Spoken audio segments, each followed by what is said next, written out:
Hello dear friends, our issue is today about grammar and its parts of speech, and this issue is very important for every language in the world because no language is in the world without grammar. And we will explain into this video just definition of grammar and some very important information about parts of speech, that if anyone learn this information rightly, so he can learn each part of speech with its all information very easy. ګرانو ملګرو په دنیا کې به داسې ژبه نه وي چې ګرامر یعنې د هغه ژبې ساختمان دي ونه لري، ځکه یوه کامله ژبه پیدا کول بې له ګرامره دا هیڅ ممکن نه دي. یعنې مطلب یې دا دی چې که ګرامر د یو ژبې د انسان نشي زده نو هغه ژبه بالکل نشي زده کېدلی. نو له همدې امله موږ به تاسو ته په دغه ویډیو کې د ګرامر په اړه معلومات درکړو. مثلا ګرامر څه ته ویل کېږي، ګرامر کوم قوانین لري یا شرایط یا هم اجزا.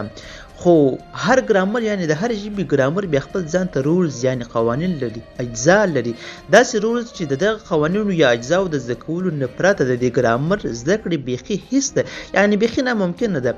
نو چې خبره دا رقم ده، نو له همدې امله موږ به تاسو ته د ګرامر د تعریف په دا بغل کې د ګرامر د اجزاو په اړه چې په انګلیسي کې ورته parts of speech یعنی د وینا یا د کلام اجزا، د کلام برخې ویل کېږي چې تقریبا 8 برخو ته رسېږي. یو څه هغسې معلومات وړاندې کړو چې د دغه معلوماتو په ښه زده کولو سره به انشاءالله تاسو ګر سره د پارټس اف سپیچ و تعریفونو ته ضرورت نه کړي پیدا. مثلا ځکه موږ غواړو چې د دې پارټس اف سپیچ هغه اصلیت ته ځان ورسو چې پارټس اف سپیچ څنګه او د څه لپاره استعمالیږي، ګټې یې څه شي دي، او بیا د دې 8 برخو هغه مهم جز هغه چې د نورې ټولې برخې پر هغه یو جز رابنا دي هغه معلوم کړو. او ستاسو ذهن به انشاءالله د دغه یوې ویډیو د کتلو نه بعد به بالکل کلیر یعنی پاک او خالص د مشکلاتو څخه کوم چې په پارټ او سپیچ کې مو درلودي.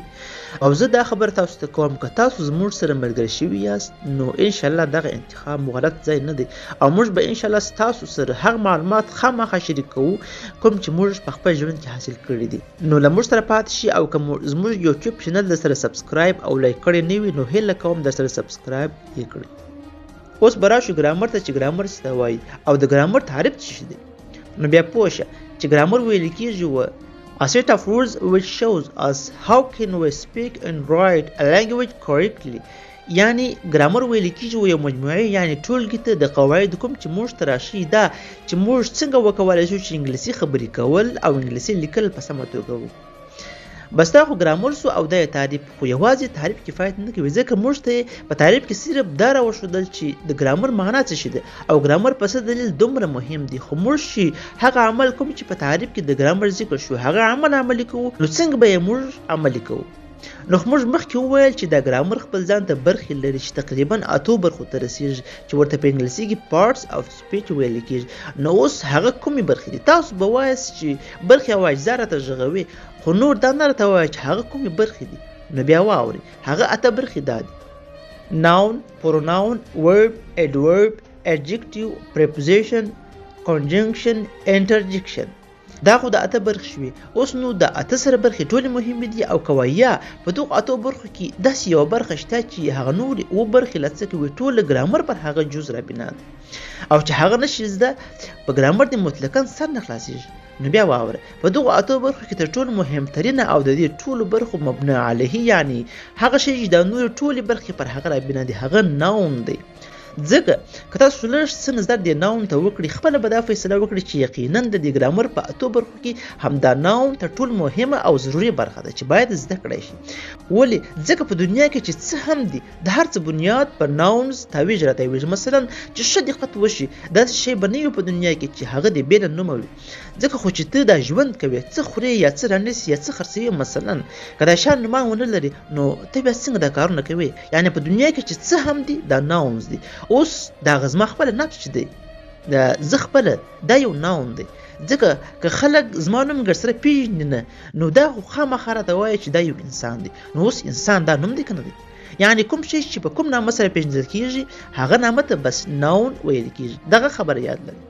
اوس ډېری استادان دا تعریفونه د ناون لپاره کوي چې noun is used for name of a person, place, thing, or idea. دغه رقم نور رقم تعریفونه کوي، داسې یو څو شیان نور ور اضافه کوي. خو زه دا درته وایم که تاسو غواړئ چې د ناون لپاره هغسې تعریف وکړل شي چې هم ډېر لنډ او هم داسې تعریف وي چې د دې ناون یعنې اسم حقیقت پکې معلوم شي، نو بیا واوري چې ناون په حقیقت کې څه ته ویل کیږي. ناون یعنی نیمینګ ورډز د لغاتونو نومول، نوم ورکول، یعنی یو شي ته د اشیاء څخه نوم ورکول. ځکه که بل فرض یو شي ته د اشیاء څخه ته نوم ورنه کړې نو خو ته به مثلا وپېژنې، نو بل چاته یې څنګه ورپېژنې؟ دا خو بدیهي خبره ده چې بل چاته یې نشي ورښودلی.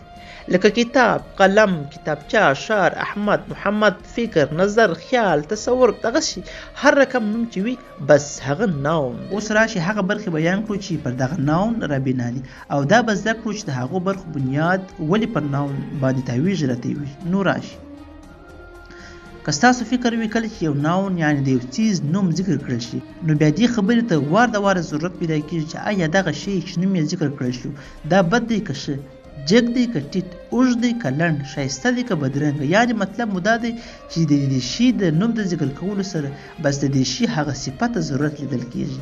نو هغه شی چې د دې ناون صفت بیانوي هغه ته اډجکټیو یعنی صفت یو شي لپاره ویل کېږي.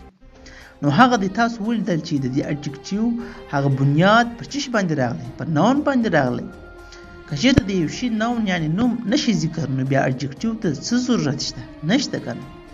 د دې اډجکټیو هغه تعریف چې په لنډو ټکو کې رانغښتی دی او د دې اډجکټیو هغه عمومي دنده موږ ته راشي هغه دا دی.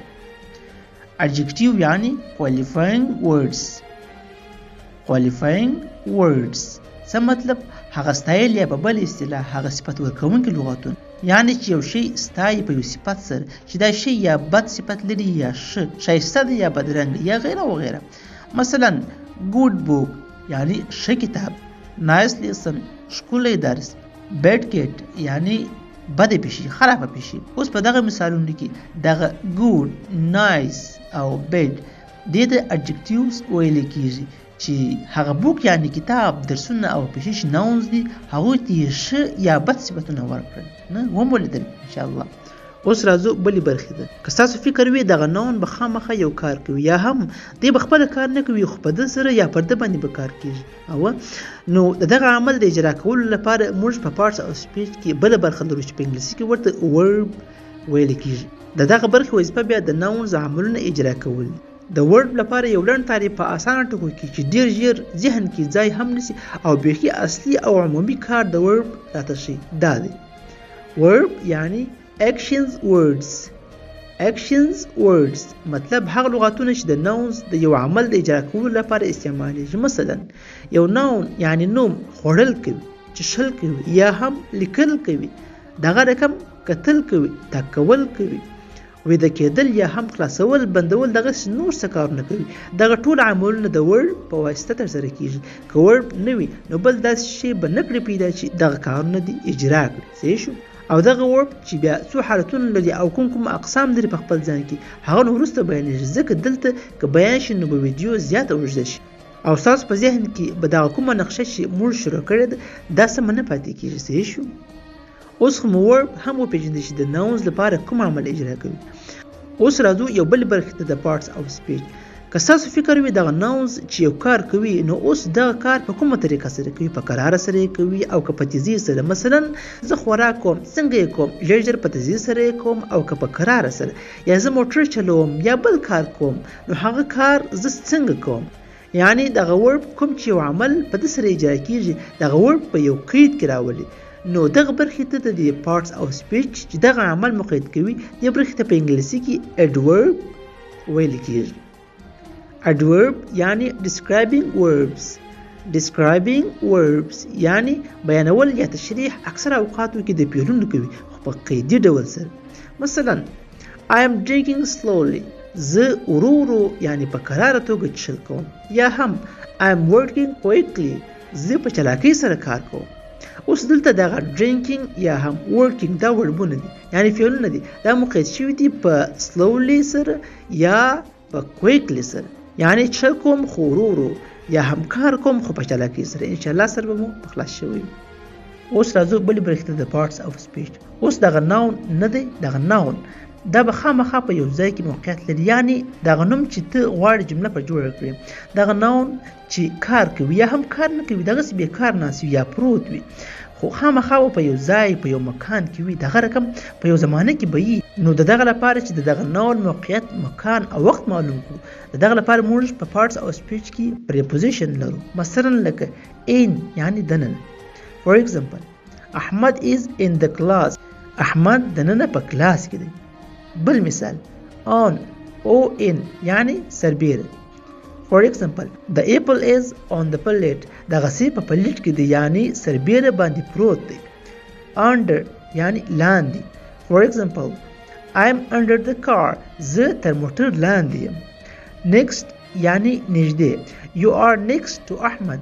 تاسو احمد ته نږدې یاست یعنی د احمد موقعیت ته نږدې یاست. away یعنی لري. She is away from shop. هغه د دکان څخه لري ده. at یعنی په پکشه. For example, I'm working at 6 o'clock. زه په 6 بجو کار ته جریان ورکوم. دغه رقم نور ډیر شته چې د ځای معلومولو لپاره جلا جلا دي او د وخت لپاره به جلا جلا. preposition یعنی relating words دا یې هغه لنډ او کوتاه تعریف دی. مطلب چې تړل مربوطول د لغاتونو یعنی هغه لغاتونه چې د دې preposition چې کوم حرف لري دغه حروف څخه مخکې وي. عام تر دې خپل ناونز وي یا د دې ناونز اعمال دا وصل کوي یعنی تړي د هغه لغاتونو سره چې د دې حروف نه وروسته وي. خو هغه لغاتونه به بیا هغه لغاتونه وي چې د دې ناونز موقعیت یا وخت کې معلومیږي. اوس راځو بلې برخې ته د پارټس او سپیچ. که ستاسو فکر وي کله چې په یو جمله کې 2 نومونه یا 3 نومونه راشي او ته غواړې هر نوم جلا جلا یاد کړې دا رقم لکه احمد او محمود یا موټرسایکل او موټر یا هم دا رقم وایي اسد یا زبیر راغله. نو دغه لپاره چې په جمله کې 2 لغاتونه یا زیات په او یا په یا سره شي دا هغه مشهور لغاتونه دي سره وتړي دي ته موږ په پارټس او سپیچ کې د کنجنکشن برخه لرو. کنجنکشن یعنی connecting words معنا چې د 2 لغاتونو یا ډیر لغاتونو ترمن پیوستي او ربط راولي هغه رقم چې مخکې مو وویل. مثلا احمد and محمود are my friends. احمد او محمود زما ملګري. بل مثال I like rice or meat. زه ورجی یا غوښ خوښوم. هر یو جلا جلا ګډ نه. ګور یا په دغه مثال کې او په هغه بل مثال کې او احمد and محمود. ان شاء الله چې ذهن به مو رسیدلی. اوس راځو بلې برخې ته. ګورئ بیا درته وایم زه په دغه ویډیو کې ستاسو په ذهن کې صرف دغه نقشه ایږدم چې د دې پارټس او سپیچ د هرې برخې عمومي کار څه دی. ځکه که د هرې برخې جلا جلا تعریف وکړو او اقسام یې بیان کړو نو به دا ویډیو زیاته اوږده شي او زه پوهیږم چې بیا به پر تاسو زیات بوج راولي. نو مې دا خوښه وګڼله چې هره برخه جلا جلا بیان کړم چې دا رقم کار هم هوسا دی او هم په زده کړه کې زیاته هوسایي راولي. بیا هم که تاسو کومه مشوره راکوئ هغه بیا ستاسو خپله خوښه ده او زه چمتو یم چې ستاسو څه رقم خوښ وي هغه رقم کار وکړم ځکه زما خدمت ستاسو لپاره دی. نو راځو د پارټس او سپیچ د وهمې برخې ته چې دا برخې په دې ټولو برخو کې اسانه ده. کله چې تاسو خبرې کوئ پر یو ناون باندې غږیږي نو کله کله به د ناون یو داسې کار کړی وي یا هم کله کله به په دې جملې کې داسې کار پیښ شوی وي چې انسان ته تعجبي ښکاره شي. نو بیا انسان یو رقم الفاظ د خپلې خولې څخه بې له خپل اختیار راباسي. مثلا لکه واو اوه هرې یا داسې نور لغاتونه.